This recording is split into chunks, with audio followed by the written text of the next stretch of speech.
জানো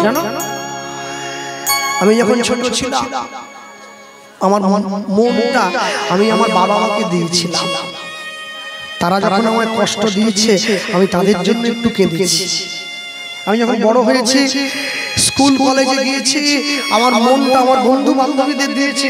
যখন তারা আমায় কষ্ট দিয়েছে আমি তাদের জন্য একটু কেঁদেছি। যেদিন আমার বিয়ে হয়ে যাবে সংসারে আমার স্ত্রী আসবে এই মনটা আমি তাকে দেবো। এখন সে আমায় কষ্ট দেবে আমি তার জন্য একটু কাঁদবো। যেদিন আমি বৃদ্ধ হয়ে যাব আমার ছেলে মেয়েরা আমায় কষ্ট দেবে আমি তাদের জন্য একটু কাঁদবো। শেষ জীবনে কীর্তন শুনতে গিয়ে হরিনামের আসনে বসে আমি তোমার জন্য যখন কাঁদতে যাব আমি দেখি আমার চোখে আর জল নেই। আমার গুরু বাড়ি হচ্ছে নবদ্বীপ। আমি কদিন আগে গিয়েছিলাম। আমি যখন গিয়েছি আমার গুরুদেব আশ্রমে ছিলেন না। আমি বাবাকে বলেছিলাম বাবা আমি যাচ্ছি একটু থাকবো। তুই যা আমি মাকে বলে দিচ্ছি।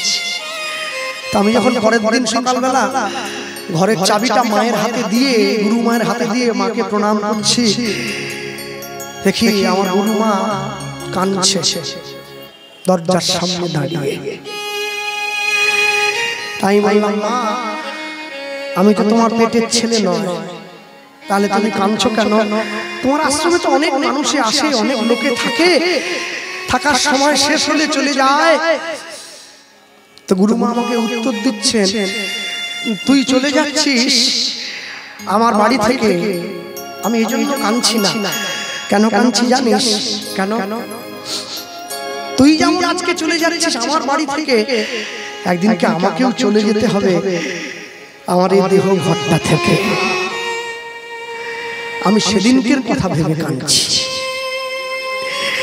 আমি যেমন চাইলেই তোকে আটকে রাখতে পারবো না সেদিনকে জগতের লোক যত চেষ্টা করুক তারা আমায় আটকে রাখতে পারবে না। আমার চলে যেতে হবে। বেশি নয় সারাদিনের 24 ঘন্টা সময়ের মধ্যে যে কোনো একটা সময় 1 মিনিট ঘরের দরজাটা বন্ধ করে তার চরণটা জড়িয়ে ধরবে ভগবানকে বলবে প্রভু আমি সারা জীবন এই সংসারের জন্য কেঁদেছি সংসার আমায় কিচ্ছু দেয়নি শুধু দুঃখ দিয়েছে। ছেলে বলে দাও মেয়ে বলে দাও স্ত্রী বলে দাও শুধু তুমি একমাত্র আমার জীবনে রয়ে গেলে যে আমায় বলেছো তুমি তো দিয়ে গেলে তুমি নিজে কিছু নাও। স্খলিত শিথিল কামনার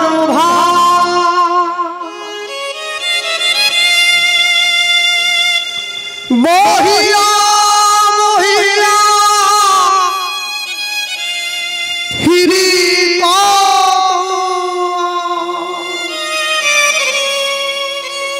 নিজ হাতে তুমি গেঁথে নিও হেলো না আমারে সরায়ে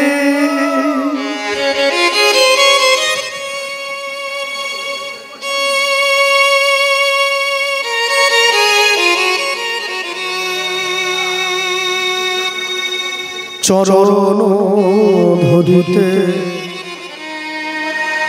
দিও আমারে নিও না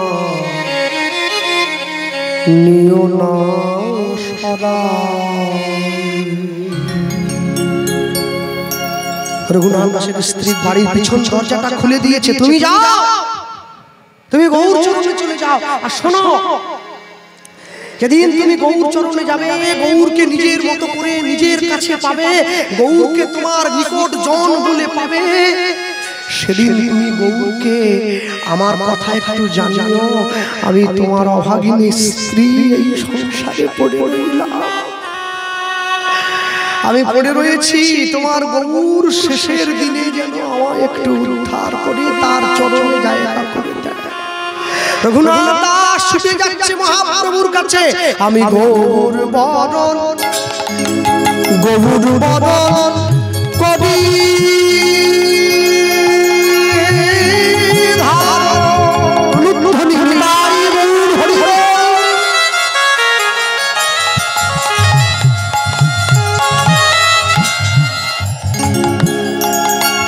রাখবো হিয়ার মাঝে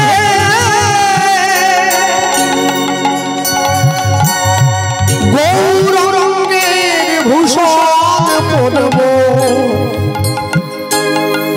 আমার যেখানে যা সাজে ভূষণ পরব যেখানে যা সাজে গৌর বদন গোরচনা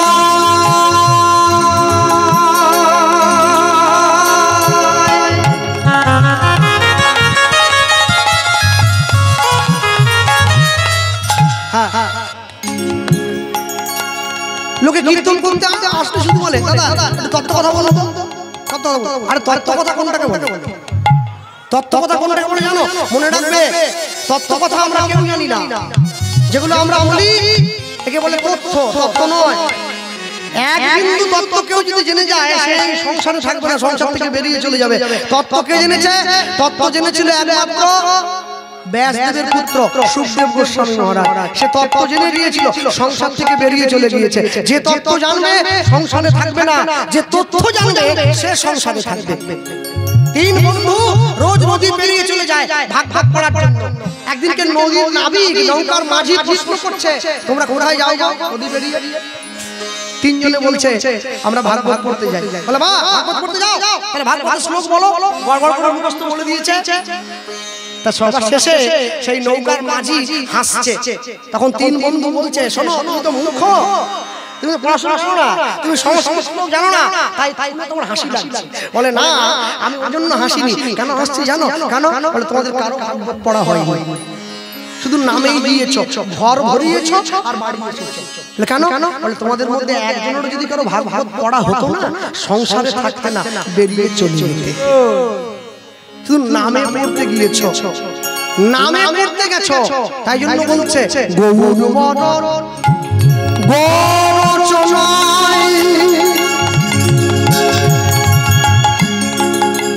গোড়া গোড়া লিখিব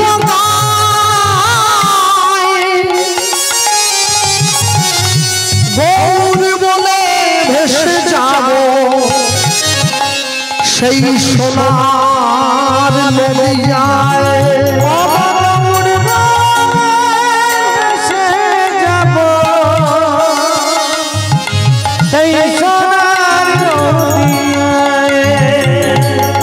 আমি গৌর বলে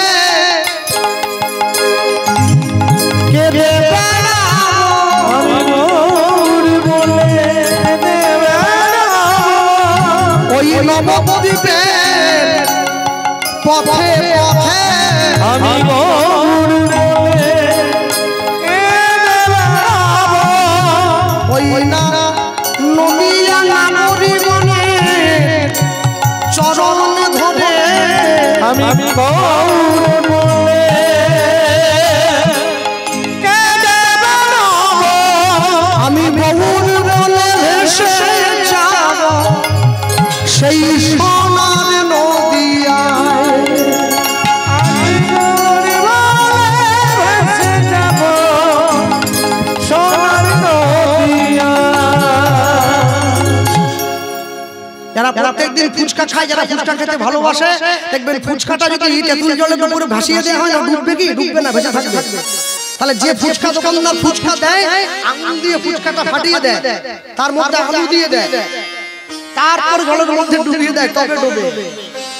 যে কেউ চাইলেই ভক্তির সাগরে চটচট ডুবে দিতে পারবে না।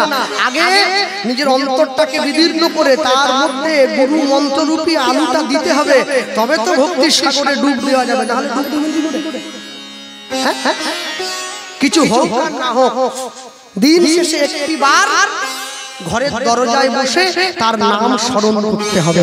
তা যদি না করো তাহলে মনে রেখো, ভগবানের নাম স্মরণ করার ইচ্ছে যদি না হয় তাহলে বুঝতে হবে আমাকে এখনো জীবনের কল্যাণের জন্য অনেক আগের দিকে হাঁটতে হবে, তবে কল্যাণ হবে। না হলে হবে তবে কল্যাণ হবে, না হলে কোনোদিন হতে পারে না। ভক্তমণ্ডলী, ভক্তিমতী মায়েরা, রঘুনাথ দাস নিজের ঘর থেকে বাড়ির পিছন দরজা দিয়ে বিদায় নিয়ে ছুটতে চলে গিয়েছে কোথায়? মহাপ্রভুর চরণে। মহাপ্রভু কোথায়? শান্তিপুরে অদ্বৈত আচার্যের ঘরে। গৌর হরি, আমি আসছি। ছুটে গিয়ে মহাপ্রভুর চরণে পড়েছে। এই কে রে? ঠাকুর, আমি আমি আমি আমার নাম রঘুনাথ। হরিদাস আমায় তোমার কথা বলেছিল। শোনো রঘুনাথ, এখনো তোমার আমার কাছে আসার সময় হয়নি, আমি ঠিক সময়ে তোমায় ডেকে নেবো, একটু অপেক্ষা করো বাবা। গুরু দীক্ষা নিয়েছে তো শিষ্য, গুরুদেব বাড়িতে এসেছে। গুরুদেবের কাছে গিয়ে শিষ্য বলছে, গুরুদেব আমার ঘুম হচ্ছে না ভালো। শিষ্য বলে, ওরে ঘুম হচ্ছে না তো ডাক্তার দেখা, আমাকে বলছিস কি জন্য? শিষ্য বলে, না গুরুদেব আপনি তো আমার গুরু, তো ভাবলাম যদি কোনো উপায় একটা বেরোয়। তো গুরুদেব মনে মনে ভাবছে একটা উপায় বেরিয়েছে। কি উপায়? নিজের গলা থেকে নামের ঝোলাটা খুলে শিষ্যের হাতে দিয়ে বলছে, এটা ধর, এ মালা জপ করবি। জপের নিয়ম শিখিয়ে দিয়েছে, এই আঙুলটা বাইরে রাখবি। হ্যাঁ, আর এখন তো মালার কোনো সম্মান নেই। মালা এই আঙুলে পেঁচিয়ে আঙুলটা নিয়ে টানছে, সবজি দোকানে চলে গেছে। আঙুল বাড়ি, আলু কত রে? কি রে পটল কত রে? মামা বাড়ির আবদার নাকি? এরা করে মারা বাঁচা। মালা সম্মান আছে। মালা কোনদিন লোককে দেখিয়ে করতে নেই, লুকিয়ে রাখতে হয়। প্রেমের ব্যাপার, গোপনের ব্যাপার। সবাইকে দেখালে হয় নাকি? মানুষকে দেখিয়ে দেখিয়ে মালা করছে, কেমন ভালোবাসা? মানুষকে দেখাচ্ছে, মানুষকে দেখিও না। যাইবে পূর্বে বলিবে পশ্চিমে, দাঁড়াইয়ে উত্তর মুখে, গোপনের প্রেম গোপনে রাখিবে, থাকিবে পরম সুখে। তুমি কেমন করে ভগবানকে ভালোবাসো এটা কাউকে বলবে না, তুমি জানবে। আর যাকে ভালোবাসো শুধু সে জানবে, জগতের বাকি লোক কেউ যেন না জানে। কেউ জানতে পারলে তোমার ভালোবাসায় ভাগ হয়ে যাবে। ভক্তমণ্ডলী, ভক্তিমতী মায়ের, কেন জানো? মানুষের সঙ্গে মানুষের যখন যুদ্ধ লাগে, ইংরেজিতে একটা কথা আছে, নাম সরি। সরি মানে কি? দুঃখিত। মানুষের সঙ্গে মানুষ যখন কাছে গিয়ে বলে সরি, যুদ্ধ শেষ, আর হবে না। সরি। ডাক্তার যখন বলে সরি, জীবন শেষ, আর হবে না।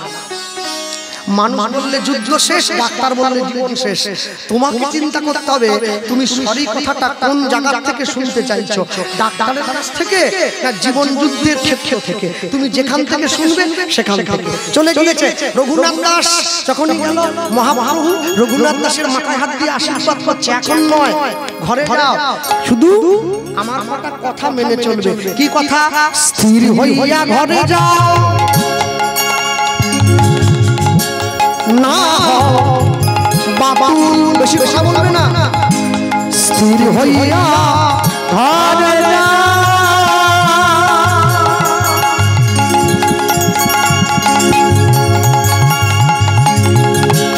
না বাতুল। ক্রমে ক্রমে পায় লোকে ভব সিন্ধুর গুণ,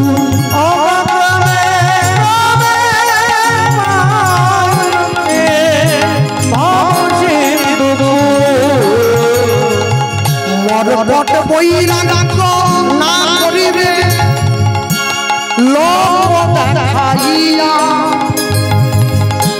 যথাযোগ্য বিষয় ভুল অনাসক্ত হইয়া,